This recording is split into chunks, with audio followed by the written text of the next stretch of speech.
Doctor Javier Noguera es el delegado investigador en la Unidad Anticorrupción en la Contraloría. Encabezó el equipo que lleva investigando muchos meses qué fue lo que sucedió en Reficar y que acaba de llegar a la conclusión de que allí los sobrecostos y el detrimento patrimonial es de 2.400 millones de dólares, con una lista de 20 personas investigadas por este caso de corrupción.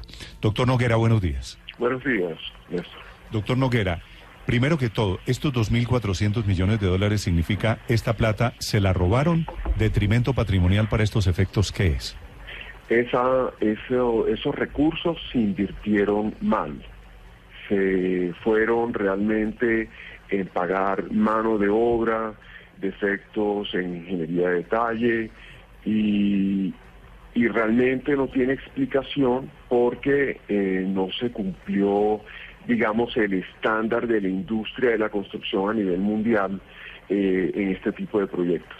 ¿El estándar en qué, por ejemplo, doctor Noguera? No, porque ellos tenían que mantener un nivel de productividad, digamos, con un indicador de 1. Y siempre estuvieron muy por debajo, 0,64, y eso les sirvió para justificar un exceso de contratación de mano de obra, pero lo más interesante es que se hizo a través de subcontratistas, es decir, firmas subcontratistas de CBI, firmas subcontratistas de CBI que contrataban personal. ¿Y esa subcontratación era irregular? Digamos que entre los pagos que hacía directamente Reficar y lo que se le pagaba a los trabajadores, no ve como unas diferencias. Sí. Doctor Noguera, hablando sobre los responsables fiscales, hablando sobre Javier Genaro Gutiérrez, hablando sobre los expresidentes de Reficar, hablando sobre la junta directiva de Reficar, ¿qué fue lo que hicieron exactamente para que hoy estén teniendo que responder en un juicio fiscal ante la Contraloría? La junta directiva de Reficar falló, no controló bien la gestión de las inversiones y fue aprobando incrementos en el presupuesto de las inversiones sin tener en cuenta que eso afectaba la esperanza, la expectativa de retorno de la inversión de Ecopetrol, es decir, de la casa matriz, en la que la nación la participación mayoritaria. Sí, allí están incluidos... Porque el proyecto pasó de costar 3.777 millones en el año 2009 a 8.326 millones, es decir, más que se duplicó el costo del proyecto. Sí, ahí tiene que ver el tipo de contrato que se tuvo, el contrato llave en mano, en el que simplemente lo que hacían era llevarle las facturas a Ecopetrol para que se pagara lo que ellos necesitaran sin ningún tipo de control previo. Mire, en lo que investigamos, digamos, el contrato llave en mano, digamos, esa modalidad en sí misma, o costos reembolsables, la modalidad lo que exige es que en costos reembolsables se exige mayor control en los pagos, y ellos realmente fueron muy laxos en el sistema de control de reembolsos de facturas. Es decir, ¿no llevaban los soportes? ¿No eran rigurosos? Soportes es que se pagaba incluso costos no razonables. Les estaban diciendo que había baja productividad e igual pagaban las horas hombre perdidas o adicionales sin tener en cuenta que eso respondía a una baja productividad. Sí. ¿Quién autorizaba esos pagos, doctor Noguera? Digamos, eso había un sistema, porque eso es, por eso se responsabiliza a los vicepresidentes de proyecto y a la ex vicepresidenta financiera, porque digamos que ese sistema de control de costos hacía parte de intervenían esas dos vicepresidencias. Sí, todo eso sucedía con dolo, lo hicieron a propósito y con conocimiento de que estaban cometiendo un error. A sabiendas de que cada peso de más que se gastara en el proyecto afectaba la rentabilidad de esa inversión. Sí. Cuando uno habla de dolo, quiere decir la intención de hacerle daño a la empresa en este caso. A sabiendas de que se vulnera la rentabilidad de la inversión. Sí. Es decir, la posibilidad de que el Estado, que es el mayor propietario de Ecopetrol, a través de Reficar, recupere cada peso invertido. Cuando uno habla de que se perdieron tantos recursos, en este caso 2.433 millones de dólares en inversión, quiere decir que esa plata no se va a recuperar. Sí.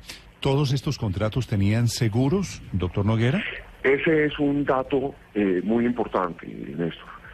Encontramos que para asegurar, para darle cobertura al contrato con CBI, con el grupo de empresas de CBI, que tuvo un costo final de más de 5.000 millones de dólares, se les exigió una póliza con una cobertura de cumplimiento de $1 millón.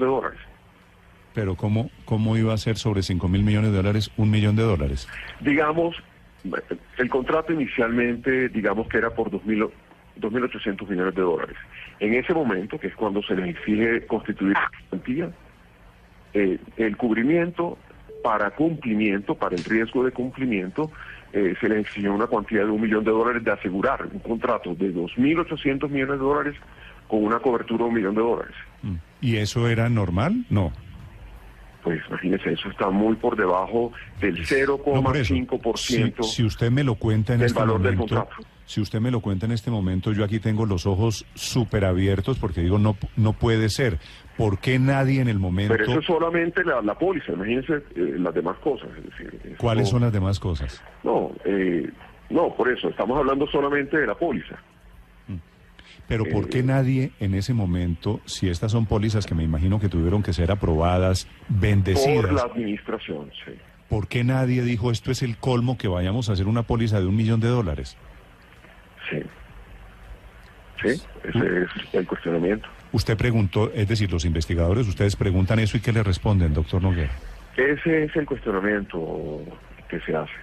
Y por eso, debido a las respuestas que dan, a la insuficiencia de la información que dan, por eso se hacen unas valoraciones de la conducta. Doctor Noguera, ¿los sobrecostos, ese detrimento patrimonial, fue autorizado por mandos medios de Ecopetrol y de Reficar o por los máximos directivos de Ecopetrol y de Reficar? Esos mayores costos, primero, fueron comprometidos por la administración de Reficar y por el funcionario que directamente Ecopetrol había confiado la administración del proyecto. Sí, doctor Noguera, usted nos viene hablando de costos, de sobrecostos, de pérdidas, pero obviamente también hay que saber las ganancias para poder tener la película completa. ¿Cuál es el valor presente neto de este proyecto que, como usted bien dice, sí existe, no es un elefante blanco y está funcionando perfectamente? Está funcionando perfectamente, está generando flujo de efectivo. Lo que nosotros logramos determinar es que debido a esa inversión tan alta que se hizo, los flujos de efectivo, los ingresos de la refinería no alcanzan a cubrir la mayor inversión que se hizo. En ese caso, el valor presente neto acotado al periodo de inversión, es decir, al agotamiento del presupuesto de inversión del proyecto sin tener en cuenta, digamos, los flujos futuros de efectivo que pueda generar. Solamente por el periodo de inversión, el valor presente neto es de menos 2.349 millones de dólares. Doctor Noguera, tengo aquí en mis manos la lista de las 20 personas. Le doy el nombre y usted me dice cuál es la acusación de ellos. Se la puedo decir como el grupo, digamos. Sí. Javier Genaro Gutiérrez fue presidente de Ecopetrol. ¿Qué fue lo que hizo el doctor Pero en ese caso, Gutiérrez? él actúa, tiene una responsabilidad además porque era el presidente, era el representante legal del accionista mayoritario en la empresa y por ese motivo estaba haciendo parte de la junta directiva de la filial de Reficar. Pero si básicamente la gran acusación es sobre contratos o subcontratos. No, pero no, acuérdense, Néstor, este proceso es por unas malas decisiones de inversión en el proyecto. Es decir, esto es un proyecto que costaba inicialmente 3.777 millones de dólares, era viable con esa cuantía, y terminó costando más del doble, 8.326 millones de dólares. Lo que cuestionamos nosotros es que se hizo una mala inversión porque se le invirtieron más recursos de lo que era rentable en un proyecto de esa magnitud, digamos, y para ese tipo de negocios de refinería. Pero ¿quién de los 20 está metido en un tema de corrupción, doctor Noguera? En este caso, digamos, lo que nosotros estamos valorando y lo que estamos cuestionando es la mala decisión de inversión, digamos, la ineficiencia, lo antieconómico de las decisiones de inversión, independientemente de que alguien en particular se haya robado un peso. Lo que sí descubrimos también es que de todos los recursos que financiaron el proyecto, encontramos que sí se esfumaron más de 200 millones de dólares. Es decir, que no encontramos ni siquiera invertidos en los activos. O sea, y por eso se ordenó investigar por aparte. El sobrecosto, para entenderlo, el sobrecosto es de 2.400 millones de dólares. No, ese es el valor perdido de la inversión. El sobrecosto es mayor, pero ese es el valor perdido. Es decir, es un dinero que no se va a recuperar desde el punto de vista económico. Claro, pero digo, el sobrecosto es lo que va de 3.000 y pico a los 8.000 y pico. 8.326. Sí, como 5.000 millones de dólares. Cuando usted dice el valor perdido, 2.400, ¿quiere decir inversiones mal hechas? Inversiones mal hechas, como cuando usted invierte en un carro, digamos, para ponerlo a funcionar como taxi. Usted invierte en un automóvil para que funcione como taxi, y usted que espera a un tiempo, Néstor, que en determinado tiempo usted recupere el millón invertido en la compra del carro, y que a partir de ese momento en adelante además le genere una utilidad, una ganancia mensual. Estos recursos, ese dinero, esa cuantía que usted menciona, los 2.433, es la parte de esa inversión en ese carro que usted no va a poder recuperar. ¿Alguno de estos 20 le ponía muñeco al taxista? ¿Al taxi? Le ponía, al taxímetro. Taxímetro. Usted sabe que es muñeco, ¿no? Esa parte, en este momento de la investigación, cuando se hace imputación, digamos, primero es indiferente. Porque independientemente que alguien se haya metido algo de esos recursos a su bolsillo personal, el dinero está perdido desde el punto de vista económico, de ineficiencia. Es decir, si esto se fue en pagarle a subcontratistas para que pagaran a su vez a trabajadores, y hay una plata importante que se quedó en la mitad, digamos, en las manos de los subcontratistas, pues que ahí sale y ahí se ve. Lo importante es decir que ese dinero se perdió. Néstor, aquí el mensaje es que independientemente que se haya metido en la mano alguien alguna parte al drill, se hubiera llevado una parte, independientemente de eso el dinero está perdido. Sí. Eso no se va a poder recuperar. Doctor Noguera, ¿qué fue lo que hizo o que dejó de hacer Orlando Cabrales como presidente de Reficar? Bueno, Orlando Cabrales fue el primer presidente de la empresa cuando se realizó el proyecto. A él lo nombran a finales de 2009 y es el que firma en el año 2010 el nuevo contrato con el grupo de empresas CBI. Entre otras cosas, el tema ese de la póliza que usted mencionaba se le atribuye a él. Cuando ustedes investigaron lo de Orlando Cabrales, me imagino supieron, doctor Noguera, que Orlando Cabrales también fue llamado por la Fiscalía. Sí, pero nuestra investigación es indiferente a la Fiscalía. Y primero, nosotros comenzamos primero en la Contraloría. Es decir, esto es un caso que usted sabe él en la Fiscalía, el señor Contralor General ordenó unas auditorías y él fue el que identificó, digamos, en la Contraloría se identificó primero el tema de Reficar. Y lo que vendría de la Fiscalía es después, y adicionalmente nuestras actuaciones son independientes de la Fiscalía. Pero cuando a él lo llamaron, al doctor Cabrales lo llamaron de la Fiscalía, él dijo que tenía Alzheimer y que no se acordaba de nada de lo que había pasado. No, acá Néstor, él vino a rendir versión libre con su abogado y nunca, aquí en nuestro proceso, él nunca ha argumentado ese problema. Sí. Doctor Noguera. Qué bueno, se curó. Bendito sea mi Dios. Ocurren milagros. Doctor Noguera, frente al tema fiscal, porque ya vamos a hablar un poquito de lo penal, que no es su campo, pero sí para saber si aquí hay una petición para la que la Fiscalía amplíe la investigación.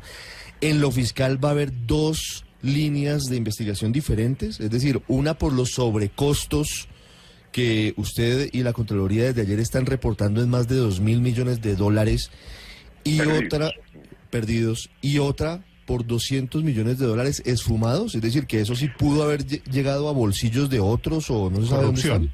Eso sí hay que investigarlos, porque se fumaron, Néstor. No los encontramos ni en los activos ni en el registro contable. Es un recurso que sí entró, sí tenemos la certeza que entró vía créditos y capitalizaciones de Ecopetrol, pero ahí sí no encontramos el soporte. Ahí en ese caso, como usted me preguntaba hace unos segundos, ahí sí no se encuentra ningún soporte. Por eso se empieza a investigar por separado, además porque ya excede el periodo de inversión propiamente tal, digamos, la inversión propiamente tal. Por eso lo ordenamos investigar por aparte. También se mandó a investigar por aparte, se ordena en este auto, investigar por aparte los 1.936 millones de dólares en lucro cesante por la entrada tardía. Doctor Noguera, ¿ustedes pudieron confirmar la hipótesis de las prostitutas, de cómo contrataban a las prostitutas? No, eso, Néstor, eso es algo que no... Sí, vemos costos, pero ¿qué ve? Uno ve costos de hoteles, gastos, porque eso no son costos. Costos son los asociados a los activos productivos, a la construcción. Sí, uno ve cosas de hoteles, uno ve cosas de restaurantes, se ven muchas cuentas de ese estilo. Pero digamos, ese tema que usted menciona pues es muy complicado, y no es el interés de la Contraloría entrar al tema, digamos. Puede que sea escandaloso para la opinión pública, pero digamos para la Contraloría lo importante es que en qué se fue el dinero, y lo que sí es que usted no lo ve en la refinería, no lo ve invertido en la refinería, eso es lo importante, digamos, eso es lo esencial. Sí, doctor Noguera, ¿qué podían haber hecho diferente los miembros de la Junta Directiva de Reficar? Porque me imagino que si cancelaban el proyecto cuando ya estaba en marcha, ahí sí también los iban a investigar, pero por detrimento patrimonial en la totalidad de lo invertido hasta el momento. Mire, usted tenía unos miembros independientes y tenía unos miembros de la Junta Directiva que representaban, que eran funcionarios, altos funcionarios de Ecopetrol, y que estaban sentados en la Junta precisamente para controlar cómo se hacían las inversiones y para controlar cuánto presupuesto se le daba a la administración para gastar. Entonces, si usted ve que los gastos aumentaron en más de 4.000 millones de dólares, obviamente la Junta tenía ahí una responsabilidad muy grande, primero porque aprobó aumentar ese presupuesto de gastos de inversión, y segundo porque no controló cómo se invertía ese dinero. Digamos, el dinero se fue, como hemos estado hablando, para una serie de costos y gastos que no eran razonables. Y la Junta, digamos, en eso falló, no controló apropiadamente a la administración. Cuando usted dice, doctor Noguera, la Junta falló, se refiere a la Junta de Reficar, la Junta Directiva de Reficar. Sí. ¿Por qué imputan a la Junta Directiva de Reficar y no a la Junta Directiva de Ecopetrol? La Junta Directiva de Reficar, como le estoy diciendo, tenía como dos funciones muy específicas a nivel legal, a nivel estatutario, que era aprobar el presupuesto que se gastaba y segundo, controlar cómo se ejecutaba el presupuesto. Mientras que la Junta Directiva de Ecopetrol, a que vinculamos también inicialmente al proyecto, terminamos determinando, de acuerdo con la ley y de acuerdo con el modelo de gestión de subordinadas del grupo empresarial Ecopetrol, que habían dos niveles de decisión muy diferentes, y que a nivel de la Junta Directiva de Ecopetrol, realmente lo que se hacía con el ajuste del valor del CAPEX, del presupuesto de inversión en el proyecto, era realmente garantizar la financiación del proyecto hasta su terminación, pero no tenía el efecto de autorizar gastos. Sí. ¿Esta es la primera vez que una junta directiva, en este caso Reficar, responde con su patrimonio por decisiones tomadas allí en la empresa? Fiscalmente, en la Contraloría hay dos casos, digamos. El precedente es el de Salucop. Y este es el segundo. Doctor Noguera, frente a lo que significan los sobrecostos y lo que significa cuando inicia un proyecto, la posibilidad de que cueste más de lo que inicialmente está presupuestado, ¿cómo se maneja en este caso? Es decir, ¿cómo llegan ustedes a la conclusión de que efectivamente tienen que responder estas 20 personas en un juicio fiscal por ese sobrecosto si desde el inicio se sabía que esta obra no iba a costar lo que estaba inicialmente en papeles presupuestado? No, mire, nosotros hicimos una revisión de casos a nivel internacional de megaproyectos. Y lo que sí uno encuentra es que siempre, digamos, hay un margen de precisión, lo que se llama el margen de precisión, es decir, el presupuesto, usted tiene que hacer una ingeniería básica lo suficientemente exacta, lo suficientemente aproximada a lo que se va a hacer, de manera que le permita a usted determinar cuánto va a costar. Pero evidentemente puede haber un desfase hacia abajo o hacia arriba. Y aquí en el caso concreto de Reficar se estableció en el año 2009 que ese margen de precisión era de más o menos 10%. Y como usted se da cuenta, pues esto no fue de más o menos 10%. De hecho, todo lo que quedara dentro del más o menos 10%, la Contraloría, en este auto de imputación que proferimos, determinó que no constituía daño fiscal porque está dentro de ese margen. Pero lo que excede, y en este caso, digamos a nivel internacional, incluso en Inglaterra, revisamos megaproyectos de Inglaterra, allá consideran, el organismo que hace las veces de control fiscal, considera que por excederse de 20% ya esos son sobrecostos, digamos, no razonables y justificados. Bueno, y aquí en este caso fue más del 100%. Claro, claro.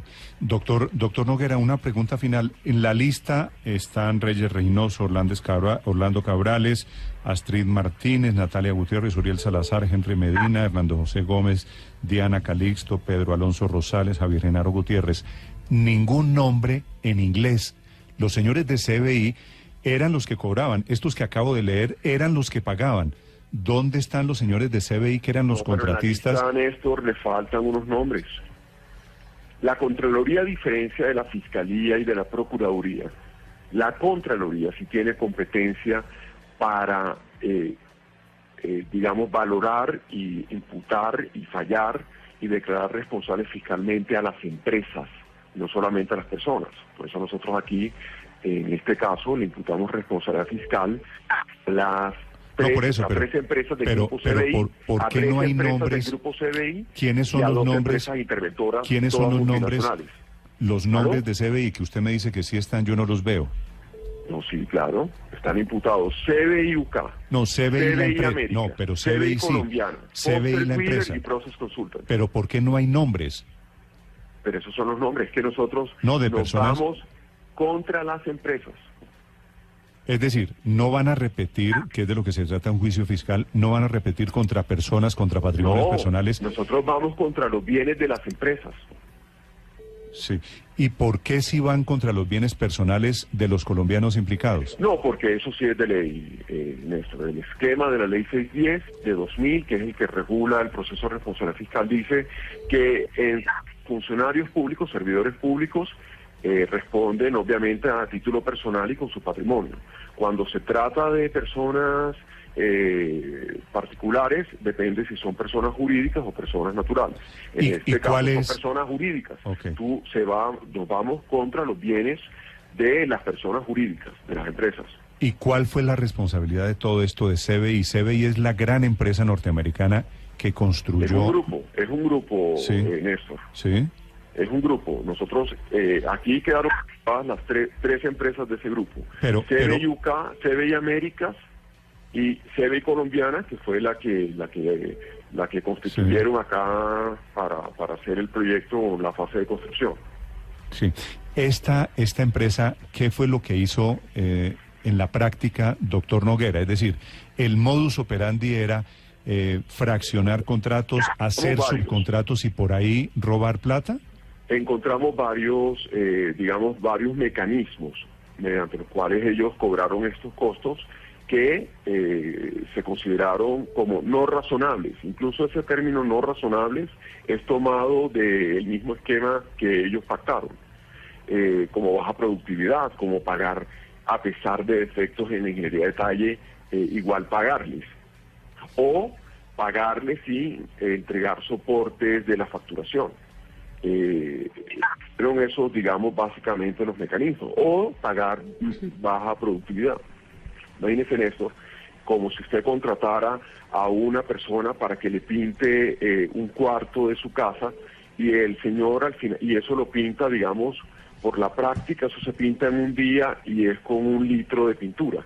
Y al final, el señor al final del día no termina, le dice, se gastó el litro de pintura y que necesita 4 señores más que le ayuden. Y usted termina pagándole no solamente 4, sino que al tercer día todavía no terminó de pintarle el cuarto y ustedes le dicen Sí. que no, que ahora son 8. Y ya van 10 litros de pintura adicionales y no han terminado de pintar el cuarto. Esto es más o menos lo que sucedió acá. Doctor Noguera, no sé si usted sepa en qué va la demanda de Ecopetrol contra CBI, que si mal no recuerdo es por más de 1.500 millones de dólares. Y si la llega a ganar Ecopetrol, eso se le resta a estos 2.400 millones de dólares por los que fueron imputados estos 20 miembros de la Junta Directiva de Reficar. Sí, eventualmente, ¿Y demás? digamos, eventualmente, si CBI llegase a pagar una suma que tuviera, digamos, un monto como el que se imputa en este caso, y fuera por las mismas razones, porque aquí importante, por eso les decía al principio, el daño fiscal es diferente al daño que salga o que reclamen dentro de la controversia contractual, es autónomo el control fiscal. Sí, pero si la suma realmente satisface y rezarse lo que se perdió acá en la inversión, obviamente esa suma cubriría así el daño fiscal. Sí, ahora esa demanda es por $1.000 millones de dólares, tengo entendido, ¿no? No, pero eso, sí, nosotros tenemos ahí los documentos en el expediente, pero realmente es indiferente lo que pase en la controversia contractual. Eso es una controversia contractual, eso es de Reficar con sus contratistas.